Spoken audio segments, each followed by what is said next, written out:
जय हिंद। नमस्कार दोस्तों, आप देख रहे हैं knowledge and profit YouTube channel, जहां पर हम हर दिन आपके लिए लाते हैं बाजार का गहराई से विश्लेषण, आज के मार्केट मोमेंट्स का रिव्यू, जरूरी खबरें और डेटा अपडेट्स, कल के इंडेक्स मूवमेंट की संभावनाएं और लेवल्स। हमारा विश्लेषण पूरी तरह नॉलेज, स्किल और रिसर्च मेथड पर आधारित है।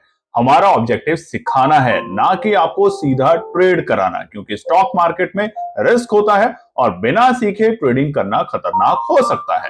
रियल टाइम डेटा और इंपॉर्टेंट न्यूज अपडेट के लिए आप हमें टेलीग्राम और व्हाट्सएप पर ज्वाइन कर सकते हैं। यहाँ हम मार्केट आवर्स में इंपॉर्टेंट न्यूज और डेटा शेयर करते हैं, जिससे आप अपने एनालिसिस में सुधार कर सकें और बेहतर रणनीति बना सकें। तो चलिए सीखते हैं, समझते हैं और बाजार का सही लाभ उठाते हैं। समझदारी से निवेश करें, ज्ञान के साथ मुनाफा कमाएं। जय हिंद और नमस्कार दोस्तों। कल की वीडियो में हमने आपको बताया था कि बीते शुक्रवार बाजार ने किस तरीके से कारोबार किया, तो उस वीडियो को जाकर जरूर देखें।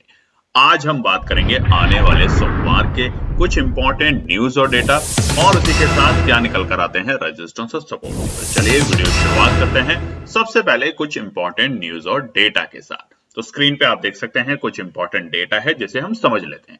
सबसे पहले नजर डालते हैं यूएस डॉलर इंडेक्स पे, जो कि है 98.14। बीते हफ्ते हमने देखा था कि यूएस डॉलर इंडेक्स 99 के ऊपर जा चुका था, और वहीं पर हमारे भारतीय बाजारों के लिए बुरी खबर थी कि एफआईआई की बिकवाली बढ़ती जा रही थी, और पूरे हफ्ते 4 दिन हमने लगातार एफआईआई को बिकवाली करते हुए देखा। वहीं पर अगर बात करें तो एक और बड़ी खबर जो कि भारतीय बाजारों के लिए फिर से थोड़ी सी गलत है, यानी कि खतरनाक बन सकती है, वो है रुपया फिर से कमजोर हुआ है। और बीते शुक्रवार को जो पैनिक का माहौल बना पूरे दुनिया में, ग्लोबल इंपैक्ट देखने को मिला ईरान और इजराइल के वॉर को लेकर, उसके ऊपर भी चर्चा करेंगे आगे के पार्ट में।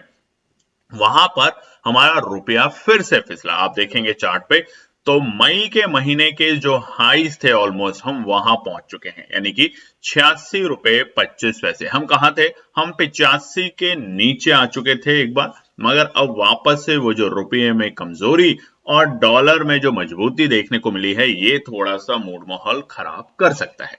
वहीं पे निफ्टी विक्स की बात करें तो वॉलेटिलिटी बढ़ते हुए देखने को मिली है। शुक्रवार को तकरीबन 7.5% के आसपास में निफ्टी विक्स बढ़ा है, और ये दिखाता है कि हम दोबारा से वोलेटाइल सेशंस की तरफ जा रहे हैं। अगली बड़ी खबर जो है ये बहुत ही इंपॉर्टेंट है, जो कि है ऑयल कंपनी के लिए और केमिकल और पेंट कंपनियों के लिए। ऑयल में अचानक से बीते शुक्रवार को तेजी देखी गई, 7% का इजाफा देखने को मिला। हालांकि एक वक्त ऐसा था जब क्रूड ऑयल तकरीबन $78 तक पहुंच चुका था, बाद में हालांकि वो 72-73 पे जाके बंद हुआ, और इसका प्राइमरी रीजन है इजराइल और ईरान का कॉन्फ्लिक्ट।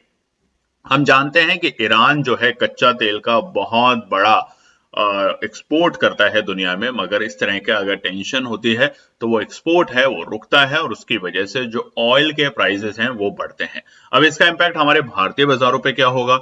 जो भी एविएशन इंडस्ट्री है, जो हमारी पेट्रोलियम से रिलेटेड इंडस्ट्री है, क्योंकि कच्चा तेल जब कम होता है तो उनको फायदा होता है, और जब कच्चा तेल बढ़ता है तो उनको ज्यादा पैसे देने पड़ते हैं, और उसी का इंपैक्ट होगा हमारे कल सोमवार के दिन। आप देखेंगे, इनफैक्ट शुक्रवार को भी आपने देखा होगा, जो हमारे पेंट कंपनियां हैं, यानी कि एशियन पेंट है, बर्जर पेंट है, उसके अलावा और जो केमिकल से रिलेटेड कंपनियां हैं जो कि क्रूड ऑयल कच्चे तेल को लेके अपने उत्पादन करती हैं, उनके स्टॉक्स में आपको गिरावट देखने को मिलेगी। और अब अगर उन पर्टिकुलर सेक्टर में गिरावट देखने को मिलेगी तो इसका इंपैक्ट हमें निफ्टी इंडेक्स में भी देखने को मिलेगा।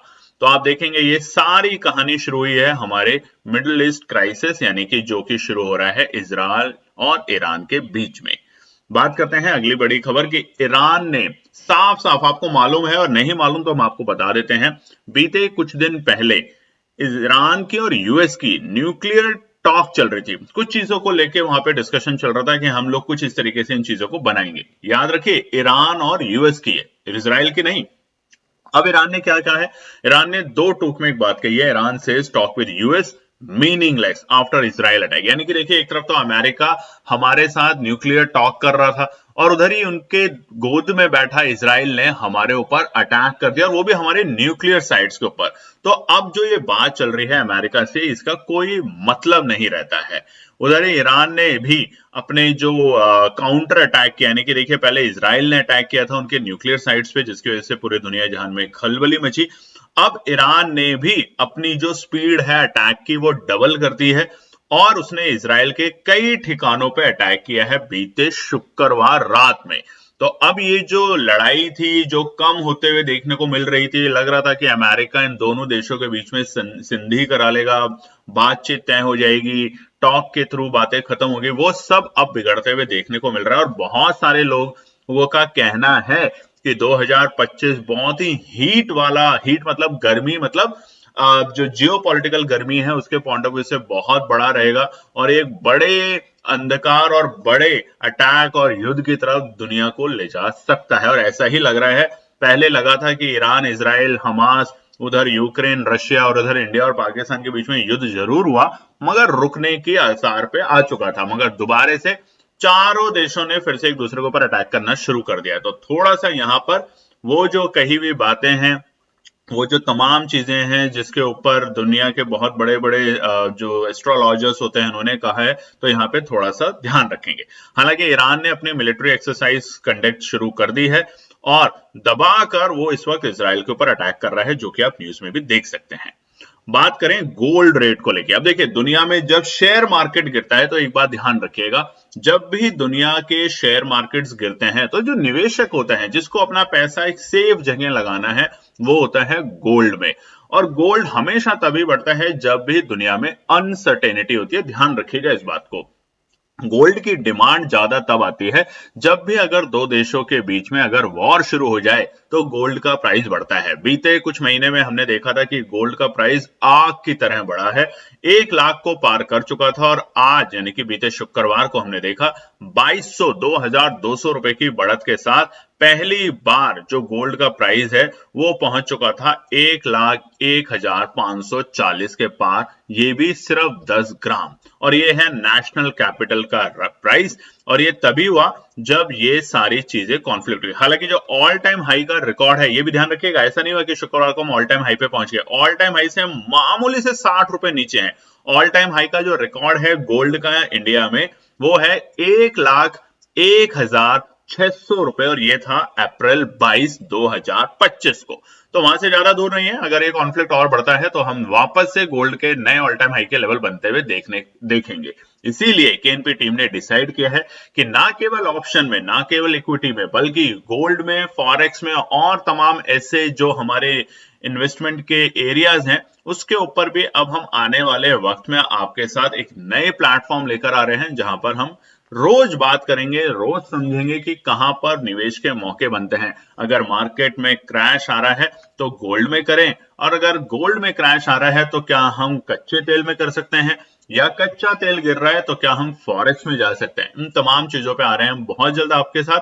तब तक आप अपना प्यार देते रहें, लाइक करें, कमेंट्स जरूर करें। बढ़ते हैं अगली बड़ी खबर पे, जो कि है इस वक्त आपके तमाम न्यूज चैनल पे आ रही होगी कि इजराइल ईरान की जो लड़ाई है उसमें बहुत लोगों की डेथ हो रही है, इंजरी हो रही है। इजराइल ने जो तेहरान है, मतलब उनकी जो ईरान के वहां पर अटैक किया, और ईरान ने रिटेलिएट किया है, और उनके जो मेन साइट्स हैं इजराइल के, वहां पे अटैक किया। तो इस तरह की चीजें अब चल रही हैं, जो मिसाइलों के अटैक हो रहे हैं दूसरे देशों में, और उसमें नुकसान जो होता है दोस्तों, वो देश का तो होता ही है, आम नागरिक का होता है, जो मेहनत करता है, अपने घर बनाता है। एक घर बनाने में देखिए कितना वक्त लगता है, सालों लग जाते हैं, और तब भी एक इंसान कभी कभार अपने लिए घर नहीं बना पाता इस पूरी जिंदगी में। मेहनत करके बनाते हैं, ईमानदारी से, जैसा भी काम करके, और उसके बाद एक अटैक और वो उनके सपनों को खत्म कर देता है। तो हम तो अभी भी उम्मीद करेंगे कि इस तरह की लड़ाइयां रुके, शांत हो, देश और दुनिया के लोगों को समझ आए, सब प्यार से और शांति से रहे। मगर ये सिर्फ हम कल्पना कर सकते हैं, असली सच्चाई हमारी कल्पना से बहुत दूर है। बात करें यूरोप के और यूएस के मार्केट की, शुक्रवार को एक बड़ी गिरावट के साथ बंद हुए। अगर हम यूरोप के मार्केट की बात करें तो तकरीबन सारे बाजार 1% की गिरावट के साथ बंद हुए हैं, चाहे वो लंदन के बाजार हो, चाहे वो जर्मनी के हो, चाहे वो यूरोप के बाजार हो।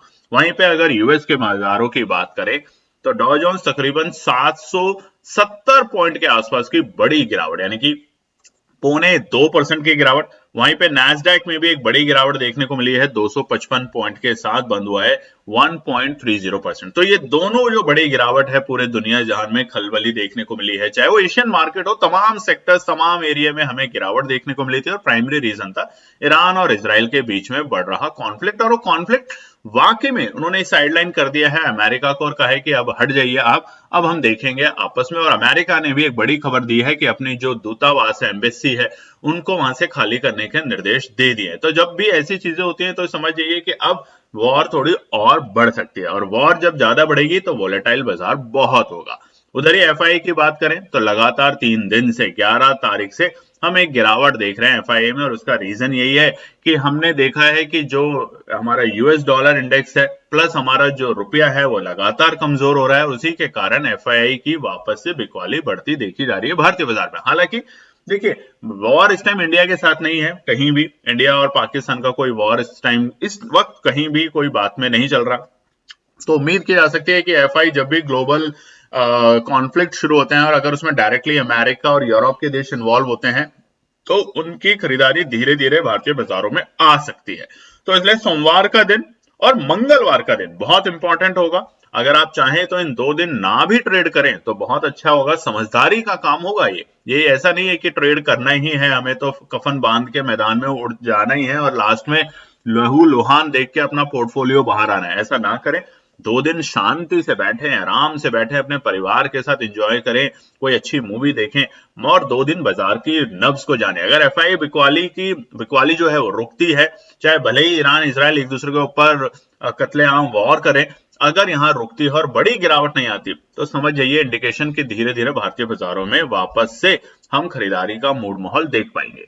बात करें अगर हम अपने शुक्रवार को बाजारों में, तो निफ्टी के तमाम सेक्टर में हमें एक लाली निशानी देखने को मिली। हल्का फुल्का निफ्टी आईटी तेजी में करने की कोशिश कर रहा था मगर मिला जुला असर था वहां पे, जैसे एचसीएल टेक, इन्फोसिस, परसिस्टेंट, इन सब में गिरावट थी। टेक महिंद्रा और टीसीएस थोड़ी बहुत तेजी के साथ थे। बट जो बड़ी गिरावट हमें देखने को मिल रही थी वो हम आगे आपको बताएंगे, मगर उससे पहले हमारा टेलीग्राम चैनल जो है उसे आप ज्वाइन कर सकते हैं, फ्री ऑफ कॉस्ट है, इसी वीडियो के डिस्क्रिप्शन में जाकर। बड़ी गिरावट हमें देखने को मिली फाइनेंशियल सर्विसेज और बैंकिंग क्षेत्र में। बैंकिंग क्षेत्र के तो तमाम जो भी हमारे प्राइवेट बैंक के शेयर्स हैं, बड़े दिग्गज शेयर्स हैं, उन सब में गिरावट देखने को मिली। और साथ ही में हमें, जैसे हमने आपको बताया कि निफ्टी के ऑयल एंड गैस सेक्टर में हमें गिरावट देखने को मिली। और उसका प्राइमरी रीजन एक ही है, जब भी कॉन्फ्लिक्ट होगा ईरान और इसराइल के बीच में, या ऐसे देश जो कि दुनिया को ऑयल की सप्लाई करते हैं, कच्चे तेल की सप्लाई करते हैं, तो वहां पर हमेशा भारतीय बाजार नहीं, दुनिया के बाजारों में जो भी हमारी ऑयल एंड नेचुरल गैस की कंपनीज हैं उन पे इंपैक्ट देखने को मिलेगा, जो सबसे ज्यादा डिपेंड रहते हैं इंपोर्ट के ऊपर। तो आगे बढ़ते हैं अगली बड़ी खबर, जो कि है हमारे ऑप्शन इंटरेस्ट को लेके, ओपन इंटरेस्ट को लेके। ठीक है, ऑप्शन चेन का डेटा देखेंगे ओपन इंटरेस्ट के साथ। ये है निफ्टी में देखेंगे तो पुट ऑप्शन का जो इंटरेस्ट है वो इस वक्त सबसे ज्यादा है 24,700, और इसी लेवल के आसपास में हम बंद हुए हैं। सोमवार को हमने देखा था तमाम इंडेक्सेस, चाहे निफ्टी हो, बैंक निफ्टी हो, सेंसेक्स हो, खुलते ही एक बड़ी गिरावट दिखाई। ऑलमोस्ट खुलते ही जो लेवल थे वही उस वक्त के डे लो के लेवल बने, और उसके बाद रिकवरी जरूर करी डिस्पाइट द फैक्ट, क्योंकि खबर तो आ चुकी थी कि ईरान ने माफ कीजिएगा, इसराइल ने ईरान के न्यूक्लियर साइट्स पे अटैक किया। तो रिकवरी तो आई, जैसा हमने आपको बताया कि जब भी अगर ग्लोबल टेंशन होगी और ऐसे देशों की जो कि ऑयल सबसे ज्यादा इंपोर्ट करते हैं, एक्सपोर्ट करते हैं माफ कीजिएगा, तो उसका इंपैक्ट भारतीय बाजारों पे आएगा, मगर सबसे पहले आएगा हमारे वेस्ट कंट्रीज के ऊपर, यूएस के ऊपर। और वो जो इंपैक्ट होगा वो एफआईआई का रुझान बदलने की कोशिश करेगा। तो इसीलिए निफ्टी के अंदर हमें गिरावट देखने को जरूर मिली, मगर निचले स्तर से बाजार ने रिकवरी भी एक ठीक ठाक करी। तो फिलहाल ऑप्शन चेन का अगर आप डेटा देखेंगे तो आपको समझ आएगा कि इस वक्त 24,600, 24,500 वही लेवल जहां से हमें रिकवरी देखने को मिली थी, वहां से एक शानदार और पुट ऑप्शन का इंटरेस्ट जो है बढ़ा है। बट वहीं दूसरी तरफ अगर बात करें तो 25,000 और 25,200 को अगर पार करता है तो अच्छी संकेत है, नहीं तो तब तक वो जो हमारे पुट राइटर हैं बेचारे ट्रैप हो चुके हैं। बात करें अगर हम बैंक निफ्टी की, तो यहाँ पर देखिए 56,000 में एक और ब्रेक था, उसको तोड़ा, हम नीचे आ गए।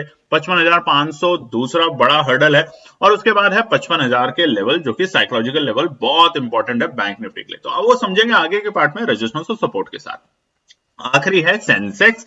81,000 के लेवल पे हम ऑलमोस्ट बंद हुए हैं, तो 81,000 मेक और ब्रेक है। अगर इसके नीचे जाता है तो 80,500 और उसके नीचे लुढ़कता है तो कौन से वो लेवल होंगे और ऊपरी स्तर पे कहां है रुकावट 82,000 से पहले और 82,000 तक पहुंचने के लिए, वो समझेंगे अब आगे के पार्ट में।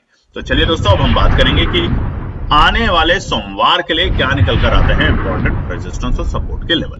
सबसे पहले निफ्टी की बात करेंगे। चार्ट आपके सामने खुला हुआ है डेली टाइम फ्रेम के ऊपर और दो ही इंडिकेटर यहाँ पे लगा रखे हैं, एक्सपोनेंशियल मूविंग एवरेज 50 और एक्सपोनेंशियल मूविंग एवरेज 100। 100 जो है वो है हमारा लाल निशान में रेड कलर की जो इंडिकेटर है वो, और एक्सपोनेंशियल मूविंग एवरेज 50 जो है वो है नीले यानी कि ब्लू कलर की जो आपको इंडिकेटर दिख रहे हैं ये। अब देखिए, अगर आप बात करें शुक्रवार के दिन, तो हमने एक्सपोनेंशियल जो हमारा 50 है उसके आसपास पहुंचे और वहां से रिकवरी दिखाई। अब बड़ी गिरावट देखिए कब होगी, याद रख लीजिएगा, जब हम एक्सपोनेंशियल मूविंग एवरेज 100 को ब्रीच कर देंगे। 50 को ब्रीच करेंगे, पॉसिबिलिटी है कि एक बाउंस बैक मिलने का, मगर जब 100 को ब्रीच कर देंगे तो फिर समझ जाइएगा गिरावट वापस से हमें नीचे के स्तर पे बड़ी गिरावट के लिए ले जाना शुरू कर देगी। ठीक है, तो ये चीज ध्यान रखिएगा। इसलिए आपको एक बात और बता देते हैं, फिलहाल के बाजार में अगर आपका फिर भी मन करता है कि आपको ट्रेड करना ही है, स्टॉप लॉस के साथ काम करें। ऐसे बाजार में स्टॉप लॉस के साथ काम जरूर करें, क्योंकि जहां पे बहुत ज्यादा अनसर्टेनिटी है। या फिर बहुत अच्छा रहेगा कि 2-4 दिन ट्रेड नहीं भी करेंगे तो कोई आफत नहीं होगी, ये मार्केट हमेशा रहेगा। आपका पैसा अगर नहीं रहा तो आप ट्रेड करने लायक ही नहीं बचेंगे, तो इसलिए थोड़ा सा इंतजार करें। तो देखिए, अभी जो ट्रेंड है वो नीचे हुआ है और शुक्रवार को भले ही कैंडल ग्रीन बनी है, यानी कि नीचे के लेवल से जहां ओपन हुआ उसके बाद बाजार ने रिकवरी दिखाई, मगर डर का माहौल है। और डर का माहौल इसलिए है क्योंकि आज भी ईरान और इजराइल के बीच में जो वॉर चल रही है, एक दूसरे के ऊपर अटैक जो हो रहे हैं, उसमें अब अमेरिका धीरे धीरे अपनी भूमिका से पीछे हट रहा है। अगर अमेरिका कल शनिवार और आज शनिवार और कल संडे तक कोई बड़ा अनाउंसमेंट करता है तो यहां पे हम फिर से बाजार में वापस एक रौनक देख सकते हैं, क्योंकि एक बड़ी न्यूज कि हम वापस से रोक रहे हैं, टॉक करेंगे, आ जाती है तो यहां पे बहुत बड़ी रिकवरी देखने को मिलेगी आपको।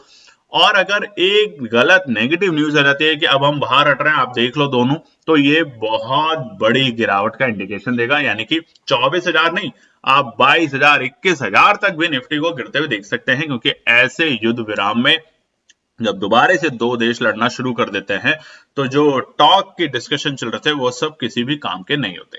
तो चलिए, निफ्टी के लिए सबसे पहला जो रुकावट का लेवल है कल के लिए वो है 24,750। पहला लेवल बाजार ने कोशिश करी थी शुक्रवार को भी इसको टच करने की, मगर फेल हुआ, इसके ऊपर नहीं गया। तो 24,750 पहला रुकावट का लेवल है। हालांकि एक गैप डाउन की उम्मीद की जा सकती है सोमवार के दिन, तो वो क्या लेवल बनेगा बाजार में एंट्री करने का, वो सपोर्ट के साथ समझेंगे। पहला रजिस्टेंस 24,750। उसके बाद बाजार इस गैप को फिल करने के लिए कश्मकश करेगा और वो कश्मकश में बाजार जाएगा दूसरे पड़ाव पे, जो कि होगा 24,840। ये हमारा दूसरा रजिस्टेंस रहेगा निफ्टी में। ध्यान रखिएगा, फिलहाल ऊपरी स्तर पे बार बार प्रेशर आएगा सेलिंग का, ये चीज ध्यान रखिएगा। ऊपरी स्तर पे आप सोचेंगे कि रेजिस्टेंस पार होते बहुत बड़ी तेजी होगी, ऐसा नहीं होगा। वो कौन से लेवल के बाद होगी वो जरूर बताएंगे, मगर ये दोनों रेजिस्टेंस पे प्रॉफिट बुकिंग आपको देखने को मिलेगी। आखिरी रेजिस्टेंस होगा 25,000 का, मेक और ब्रेक। और तेजी कहां पर आएगी अब ये नोट कर लीजिएगा, ठीक है, तेजी कहां पर आएगी ये लिख लीजिएगा। निफ्टी 25,200, ये तीन रेजिस्टेंस है। 25,200 के लेवल को पार करके अगर टिकता है तो बड़ा ब्रेकआउट आपको निफ्टी में देखने को मिलेगा, जो कि इस बार निफ्टी को 26,000 तक, यानी कि पहला पड़ाव होगा 25,500, दूसरा पड़ाव होगा 25,800 तक ले जाते हुए देखने को मिलेगा। क्लियर है? तो ये ऊपरी स्तर पे हमने आपको बता दिया। नीचे के स्तर पे अगर गैप डाउन खुलता है तो क्या करें? पहले इंतजार करें, पहले 15 मिनट इंतजार करें, बस 15 मिनट के बाद आपको दिख जाएगा। शुक्रवार को भी देखिए प्रीमियम में बहुत ज्यादा बड़ी तेजी देखने को नहीं मिली, लोग ट्रैप रहे और परेशान रहे, तो ऐसी समस्याओं से दूर रहे। पहला जो सपोर्ट है वो है 24,510 के लेवल। पहला सपोर्ट 24,510 के लेवल, जो कि बाजार के ऑलमोस्ट 200 पॉइंट नीचे। तो अगर निफ्टी 200 पॉइंट नीचे की गैप डाउन देता है तो एक छोटी मोटी शॉर्ट कवरिंग आएगी, मगर ये क्या लेवल अच्छा होगा? यहां पर देखिए कॉल के प्रीमियम में तेजी नहीं होगी, ध्यान रखिएगा, ठीक है। दूसरा सपोर्ट जो है वो है 24,380 के लेवल। अगर आता है तो यहाँ पे बहुत सतर्क रह के खरीदारी देखनी है। सतर्क रहना है यहाँ पे, ये नहीं कि बस खरीद लेना है। क्यों? क्योंकि ये जो लेवल है वो है हमारा एक्सपोनेंशियल मूविंग एवरेज 50। अगर हम एक्सपोनेंशियल मूविंग एवरेज 50 के नीचे जाते हैं तो गिरावट हमें एक्सपोनेंशियल मूविंग एवरेज 100 तक ड्रैग करेगी। तो इसलिए ये लेवल पे अगर रुकता है तो बाउंस बैक मिलेगा और उस बाउंस बैक में आपके कॉल के प्रीमियम में आपको तेजी देखने को मिलेगी। आखिरी सपोर्ट जो है वो है 24,200 के लेवल। देखिए अगर 24,200 को टच करता है तो यहां से बाउंस बैक क्यों करेगा, क्योंकि बाजार ने वो जो गैप अप ओपनिंग मिली थी हमें, आप देखेंगे मई के महीने में ये जो गैप अप ओपनिंग मिली थी जिसमें हमें एक इन्वर्टेड हैमर कैंडल देखने को मिली थी, उसके बाद बाजार इसको टेस्ट करेगा और अगर न्यूज नेगेटिव नहीं हुई, बाजार में जियोपॉलिटिकल टेंशन रुकते हुए देखने को मिली या स्टेबल होते हुए देखने को मिली तो हमें रिकवरी मिलेगी। अक्सर आपने देखा होगा जब भी दो देश लड़ते हैं या शुरुआत करते हैं बाजार की 2-3 दिन वॉलेटिलिटी बहुत हाई होती है, उसके बाद अगर वो कंटिन्यू रखते हैं अपनी वॉर तो बाजार धीरे धीरे स्टेबल होने लग जाता है क्योंकि उस न्यूज को डाइजेस्ट कर चुका होता है। मगर अचानक हुई वॉर का इंपैक्ट या अचानक हुई वॉर को रोक जब भी मिलती है ना, अचानक से बाजार में उन वॉर को रुक जाती है तो भी आपको बहुत बड़ी वॉलेटिलिटी बाजार में देखने को मिलती है। तो इसीलिए कह रहे हैं 2 दिन थोड़ा शांत रहेंगे तो अच्छा रहेगा आपके लिए। अब आपको बता देते हैं व्हाट्सएप चैनल आ चुका है, व्हाट्सएप चैनल ज्वाइन कर सकते हैं जुलाई 1 से। इसी व्हाट्सएप चैनल के ऊपर आपके साथ न्यूज डेटा और एनालिसिस शेयर होगा, तो फटाफट जाके ज्वाइन करें, शेयर करें, फ्री है बिल्कुल। कोई भी एक सिंगल पैसा, एक सिंगल रुपया आपसे नहीं लिया जाएगा और अगर कोई भी लेता है तो हमें कांटेक्ट जरूर कीजिएगा हमारे नाम पर, अगर आपसे कोई भी 1 रुपया लेता है तो। बात करें सेंसेक्स के रेजिस्टेंस और सपोर्ट, तो यहां पर भी हमने डेली टाइम फ्रेम के ऊपर एक कैंडल है, 2 हमारे इंडिकेटर हैं 50 और 100 और देखिए हमने 50 को टच किया और वहां से बाउंस बैक लिया। तो 50 की वैल्यू कितनी है ऐसे बाजार में, तो यही तो सीखेंगे कि हमें कौन सा इंडिकेटर लगाना चाहिए, 50 लगाना चाहिए, 100 लगाना चाहिए, 200 लगाना चाहिए। तो 50 लगाना चाहिए क्योंकि जो वॉर है ये इंस्टेंट है, इंस्टेंट है तो हम छोटे टाइम फ्रेम को लेंगे, हम 50 एक्सपोनेंशियल मूविंग एवरेज लेंगे। बट अगर ये वॉर कंटिन्यू रहती है, अगले 1 हफ्ते बाद भी 2 हफ्ते बाद तक चलती है, तो हम 100 और 200 पर नजर रखेंगे। ठीक है, चलिए अब सेंसेक्स की बात करें तो सबसे पहला रुकावट का पड़ाव क्या है, नीचे बड़ा गैप डाउन खोला, उसके बाद रिकवरी भी अच्छी करी, 81,000 के ऊपर जाके बंद होने में सक्सेसफुल हुआ है सेंसेक्स, मगर अभी भी बाजार में टेंशन है, टेंशन है। देखिए ध्यान रखिएगा, कल रात तक भी अगर संडे तक भी कोई चीज में चेंज आता है तो हम दूसरी वीडियो आपके साथ शेयर करेंगे, मगर तब तक के लिए आप ध्यान रखें, पढ़ें, न्यूज को देखें और उसके हिसाब से अपनी पोजीशन बनाएं। पहला रुकावट है 81,180 के लेवल, जहां पर बाजार बंद हुआ है उससे बेहद ही पास के लेवल है, मगर ये पहला इंपॉर्टेंट रुकावट का पड़ाव रहेगा। रुकावट पर खरीदार रुके नहीं, वहां पे प्रॉफिट बुकिंग होगी। ध्यान रखिएगा जब भी बाजार गिरता है तो जो भी कॉल लेकर बैठे हुए हैं वो सब ट्रैप हैं, वो छोटे मोटे उछाल पर भी निकलने की कोशिश करेंगे। तो इसलिए अगर आपके पास भी कॉल है तो रुके नहीं कि बस मैं और रुकता हूं, क्योंकि प्रीमियम खत्म होते जाएंगे। स्पेशली जिनके पास सेंसेक्स की कॉल है वो होल्ड करके अगर बैठे रहेंगे या एवरेज करते रहेंगे तो नुकसान बढ़ता जाएगा, ध्यान रखिएगा। 81,180 पहला रुकावट का पड़ाव है, पार करेगा तो एक छोटी सी शॉर्ट कवरिंग दिखाएगा और बाजार को लेके जाएगा 81,300 के लेवल पे। दूसरा बड़ा पड़ाव ये इतनी आसानी से टूटेगा नहीं, ध्यान रखिएगा। सेंसेक्स में 81,300 अब तभी टूटेगा जब या तो एक गैप अप ओपनिंग के बाद बाजार वहां रुके और एक बड़े वॉल्यूम के साथ काम करे, नहीं तो ये इतनी जल्दी नहीं टूटेगा। इसलिए आखिरी रेजिस्टेंस है 81,420। देखिए अभी तक हमने 81,500 नहीं बताया जहां से बाजार गिरा था, क्योंकि ये दोनों पड़ाव 81,300 और 81,420 बाजार के लिए एक बड़ी कश्मकश का काम करेगा सेंसेक्स में। बात करें हम अगर सपोर्ट की तो बाय ऑन डिप्स बिल्कुल भी नहीं, इंतजार करें, अच्छे लेवल पे आने दें, इंडिकेटर को देखें और उसके बाद काम करें। फिलहाल सपोर्ट जो पहला है वो है 80,720। देखिए 81,000 नहीं है, अगर गैप डाउन खुला तो बिल्कुल वो लेवल दिखा सकता है बाजार फिर से, जो कि हमने बीते शुक्रवार को देखे थे। तो पहला सपोर्ट बनेगा 80,720, क्योंकि इसी लेवल से खरीदारी वापस लौटी थी सेंसेक्स इंडेक्स में। तो 80,720 पहला सपोर्ट का लेवल बनेगा।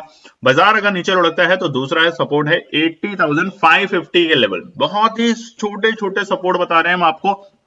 अगर बाजार बड़ा गैप डाउन देता है तो लास्ट सपोर्ट जो होगी वो होगा 80,350 के लेवल। बस इसके नीचे लुढ़कता है, दोबारा से नोट कर लीजिएगा पेन पेपर लेके, अगर सोमवार के दिन एक्सपोनेंशियल 50 इंडिकेटर लगा लीजिएगा डेली टाइम फ्रेम के ऊपर, अगर उसके नीचे बाजार जितना रुकेगा वो उतना बाजार को नीचे ले जाने की कोशिश करेगा और 100 एक्सपोनेंशियल मूविंग एवरेज को टच कराने की ट्राई पूरी मारेगा। तो उस टाइम में क्या करना है, पुट साइड में आपको एंट्री करनी है, मगर फिर भी हम आपको कहेंगे कि सतर्क रहें, 2 दिन बाजार से दूरी रखें।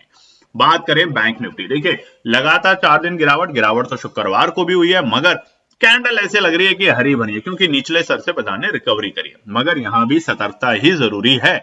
हम अभी 50 एक्सपोनेंशियल मूविंग एवरेज से थोड़ा दूर है, 100 एक्सपोनेंशियल मूविंग एवरेज से काफी दूर है। जिस तरीके से निफ्टी और सेंसेक्स में ऑलमोस्ट उसी लेवल से रिकवरी करी थी, अभी वो लेवल वहां पे दूर है, मगर आते हुए और टच करते हुए कोई बड़ी बात नहीं कि कल ही आपको सोमवार को दिख जाए। तो पहला रुकावट का जो पड़ाव है सेंसेक्स बैंक निफ्टी में, वो है 55,720, 55,720 पहला रुकावट का पड़ाव है। जब तक इसको पार नहीं करेगा तब तक क्या होगा, तब तक बाजार उसी रेंज में आ जाएगा जून के पहले हफ्ते में, याद कीजिएगा, जो कि थे 55,650 नीचे के सपोर्ट बन रहे थे और 56,000 रुकावट के लेवल बन रहे थे। तो यही रेंज अब बाजार के लिए फिर से बन गई है। 55,720 पहला रेजिस्टेंस है, दूसरा है 55,850। अब ये रेंज कब टूटेगी, जैसे ही संडे को अगर शाम तक भी न्यूज आ जाती है कि दोनों देश फिर से रुक गए हैं, बस ये न्यूज आ जाए, अमेरिका की तरफ से कोई ऐसी न्यूज आ जाए कि हमने दोनों देशों से बात करी और दोनों देशों ने वॉर रोक दिया है, अभी कोई एक दूसरे पर अटैक नहीं करेगा, जो गुस्सा था एक दूसरे ने कर लिया, तो ये दोनों लेवल टूटते हुए मंडे के दिन आपको 56,500 के ऊपर भी जाते हुए बैंक निफ्टी देखने को मिल सकता है, यानी कि तकरीबन 1000 पॉइंट की तेजी दिखा सकता है, ध्यान रखिएगा। आखिरी रेजिस्टेंस जो है वो है 56,000, तब तक ये रेंज है। अब रेंज में है बाजार ऊपरी स्तर पे 55,650 से लेके 56,000, ये जो रेंज है 350-400 पॉइंट की, इसी में टाइम पास कर सकता है ऊपरी स्तर पे। नीचे के स्तर क्या है, पहला सपोर्ट है 55,000 का लेवल, मेक और ब्रेक लेवल है, अगर टूटा तो गिरावट गंभीर होगी, उससे पहले नहीं दे रहे हम आपको 55,200 55,100 नहीं कह रहे, क्योंकि अगर गैप डाउन खुला तो 55,000 पहला सपोर्ट का लेवल बनेगा, ठीक है। और अगर इसको तोड़ता है तो दूसरा सपोर्ट बनेगा इमीडिएटली 54,820, और ये वो लेवल है जहां पर हमने मई के महीने में बाजार को कई बार आते हुए देखा और यहां से रिकवरी करते हुए भी देखी। बाजार की तकरीबन 400 पॉइंट की वॉलेटिलिटी चलती थी एक एक दिन के अंदर।